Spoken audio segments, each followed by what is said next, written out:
ಉತ್ತರ ಪ್ರದೇಶದ ಮೊಹಮ್ಮದ್ ಸಮೀರ್ ಅನ್ನುವಂಥ 20 ವರ್ಷದ ಯುವಕ ಮೃತಪಟ್ಟಿರೋದು ಬೀದರ್ನ ಕಮಲಾನಗರದಲ್ಲಿ ನಿನ್ನೆ ನಡೆದಿರುವಂಥ ಘಟನೆ ಇದು. ಬಿಸಿಲಿನ ತಾಪಕ್ಕೆ ಯುವಕನಿಗೆ ತಲೆ ಸುತ್ತು ಬಂದಿದೆ.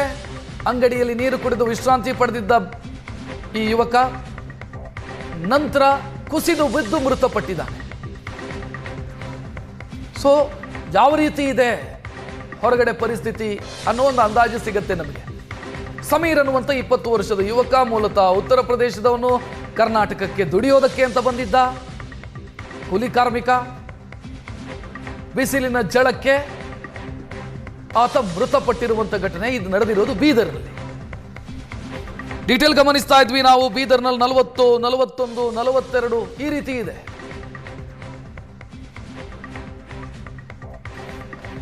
ಇದರ ಮಧ್ಯೆ ಕಾಡು ಪ್ರಾಣಿಗಳು ಕೂಡ ಕುಡಿಯೋದಕ್ಕೆ ನೀರು ಸಿಗದೆ ಒದ್ದಾಡ್ತಾ ಇದ್ದಾವೆ.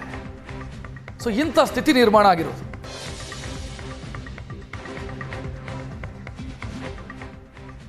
ಆ ಜಿಲ್ಲೆ ಈ ಜಿಲ್ಲೆ ಅಂತಿಲ್ಲ, ಎಲ್ಲಾ ಜಿಲ್ಲೆಗಳಲ್ಲೂ ಕೂಡ ಇದೇ ಸ್ಥಿತಿ. ವಿಜಯಪುರ ಜಿಲ್ಲೆಯಲ್ಲಿ 42 ಡಿಗ್ರಿ ಸೆಲ್ಸಿಯಸ್ ತಾಪಮಾನ ದಾಖಲಾಗಿದೆ. ಸಾರ್ವಜನಿಕ ರಕ್ಷಣೆಗೆ ಸುರಕ್ಷಿತ ಕ್ರಮವನ್ನು ಜಿಲ್ಲಾಡಳಿತ ತೆಗೆದುಕೊಳ್ತಾ ಇದೆ. ಜಿಲ್ಲಾಸ್ಪತ್ರೆಯಲ್ಲಿ 10 ಬೆಡ್ಗಳನ್ನು ಮೀಸಲಿಡಲಾಗಿದೆ. ಹೀಟ್ ಸ್ಟ್ರೋಕ್ ವಾರ್ಡ್ ಅಂತ. ಸರ್ಕಾರಿ ಕಚೇರಿಗಳ ಸಮಯವನ್ನು ಬದಲಾವಣೆ ಮಾಡಲಾಗಿದೆ. ಮುಂಜಾನೆ 8ರಿಂದ ಮಧ್ಯಾಹ್ನ 2 ಅಂತ ಸಮಯದಲ್ಲೂ ಕೂಡ ಬದಲಾವಣೆಯನ್ನು ಮಾಡಿಕೊಳ್ಳಲಾಗಿದೆ. ಸರ್ಕಾರಿ ಆಸ್ಪತ್ರೆಗಳಲ್ಲಿ ಹೀಟ್ ಸ್ಟ್ರೋಕಿಗೆ ಅಂತಲೇ ರಿಸರ್ವ್ ಆಗಿರುವಂಥ ಬೆಡ್ಗಳು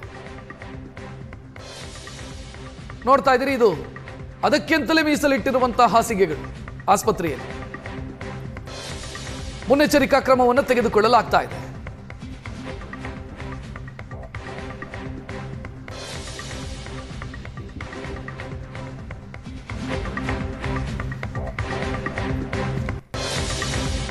ಈಗ ಏಪ್ರಿಲ್ ಮೇ ಶುರುವಾಗಿರೋದ್ರಿಂದ ವಿಜಯಪುರದಲ್ಲಿ ತಾಪಮಾನ ಭಾಳ ಜಾಸ್ತಿ ಆಗ್ತಾಯಿದೆ. ದಿನಕ್ಕೆ 40 ಮೇಲ್ಪಟ್ಟು ತಾಪಮಾನ ಜಾಸ್ತಿ ಆಗ್ತಾಯಿದೆ. ಆದ್ದರಿಂದ ಯಾರೂ ಎಲ್ಲರಿಗೂ ವಿನಂತಿ ಮಾಡ್ಕೊಳ್ತಪ್ಪ ಅಂತಂದರೆ, ಈ ತಾಪಮಾನ ಇದ್ದಾಗ ಮುಂಜಾನೆ 10ರಿಂದ ಅಥವಾ ನೀವು 11ರಿಂದ ಅಂದ್ಕೊಳ್ಳಿ 4 ದಯವಿಟ್ಟು ಆದಷ್ಟು ಹೊರಗಡೆ ಬರಲಿಕ್ಕೆ ಹೋಗಬೇಡಿ. ಅವಶ್ಯವಿದ್ದರೆ ಮಾತ್ರ ಹೊರಗಡೆ ಬನ್ನಿ. ಇಲ್ಲಾಂದರೆ ನೆರಳಲ್ಲೇ ಕೆಲಸ ಮಾಡಿ. ಏನೇ ಕೆಲಸ ಇದ್ದರೆ ಮುಂಜಾನೆ 10 ಗಂಟೆ ಒಳಗೆ ಮುಗಿಸಿ, ಇಲ್ಲ 4 ಗಂಟೆ ನಂತರ ಮಾಡಿದ್ರೆ ಒಳ್ಳೆಯದು. ಯಾಕಂದರೆ ಈ ಸಮಯದಲ್ಲಿ ಸ್ವಲ್ಪ ತಾಪಮಾನ ಜಾಸ್ತಿ ಆಗೋದ್ರಿಂದ, ಹೀಟ್ ವೇವ್ ಜಾಸ್ತಿ ಆಗೋದ್ರಿಂದ ಆರೋಗ್ಯದ ಮೇಲೆ ಸ್ವಲ್ಪ ತೊಂದರೆ ಆಗುವಂಥ ಇರ್ತವೆ. ಒಂದೊಂದು ಮುಖ್ಯವಾಗಪ್ಪ ಅಂತಂದರೆ ನಿತ್ರಾಣ ಆಗ್ಬೋದು. ನಿತ್ರಾಣ ಅಂದರೆ ನೀರಾಂಶ ಕಡಿಮೆ ಆಗ್ಬೋದು, ಲವಣಾಂಶ ಕಡಿಮೆ ಆಗ್ಬೋದು. ಅದಕ್ಕೋಸ್ಕರ ಚಕ್ರ ಬಂದು ಬೀಳುವಂಥ ಚಾನ್ಸ್ ಇರ್ತವೆ. ನಮ್ಮ ಮಿದುಳಿಗೆ ರಕ್ತ ಪರಿಚಲನೆ ಕಡಿಮೆ ಆಗೋದಕ್ಕೋಸ್ಕರ ಮಿದುಳಿಗೆ ರಕ್ತ ಪರಿಚಲನೆ ಕಡಿಮೆ ಆಗಿ ಅದರಿಂದ ನಾವು ಹೀಟ್ ಸ್ಟ್ರೋಕ್ ಅಂತೀವಿ. ಹೀಟ್ ಸ್ಟ್ರೋಕ್ ಆಗುವಂಥ ಪರಿಣಾಮಗಳು ಭಾಳ ಇರ್ತವೆ. ಆದ್ದರಿಂದ ದಯವಿಟ್ಟು ತಾವು ಯಾರಾದರೂ ಅವಶ್ಯವಿದ್ದರೆ ಬನ್ನಿ, ಇಲ್ಲ ನೆರಳಲ್ಲೇ ಕೆಲಸ ಮಾಡಿ. 4 ಗಂಟೆ ನಂತರದ 5 ಗಂಟೆ ನಂತರ ತಮ್ಮ ದಿನನಿತ್ಯ ಕಾರ್ಯಕ್ರಮ ಮಾಡ್ಬೋದು. ಮತ್ತೇನು ಪ್ರಿಕಾಷನ್ ತೊಗೋಬೋದಪ್ಪ ಅಂತಂದರೆ, ಮೇಲಿಂದಲೇ ನೀರು ಕುಡಿತಾ ಇರಬೇಕು.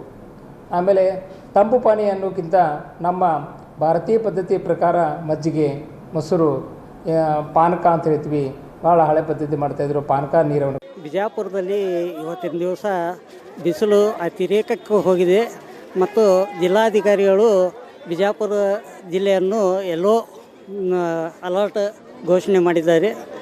ಆದ ಕಾರಣ ಚಿಕ್ಕ ಮಕ್ಕಳು ಮತ್ತು ವೃದ್ಧರು ಬಿಸಿಲಿಗೆ ಛತ್ರಿ ಇಲ್ಲಾರದೆ ಹೊರಗೆ ಬರಬಾರ್ದು. ಮತ್ತು ಮೇಲಿಂದ ಮೇಲೆ ನೀರು ಕುಡಿತಾ ಇರಬೇಕು. ಮತ್ತು ತಂಪಾದ ಪಾನೀಯ ಅಷ್ಟು ಅತಿಯಾಗಿ ತಗೋಬಾರ್ದು, ಕಡಿಮೆ ಪ್ರಮಾಣದಲ್ಲಿ ತಗೋಬೇಕು. ಆದಷ್ಟು ನೀರು ಜಾಸ್ತಿ ಕುಡಿಬೇಕು ಅಂತ ಹೇಳಿ. ಎಷ್ಟು ಬಿಸಿಲು ಇದ್ದಿತ್ತಲ್ಲ, ಆದರೂ ಇದಕ್ಕಿಂತ ಒಂದು ಸ್ವಲ್ಪ ಕಡಿಮೆ ಇತ್ತು. ಆದರೆ ಈ ವರ್ಷ ಮೊದಲಿನಗಿಂತ ಹೆಚ್ಚು ಬಿಸಿಲಿದೆ ಬಿಜಾಪುರದಲ್ಲಿ.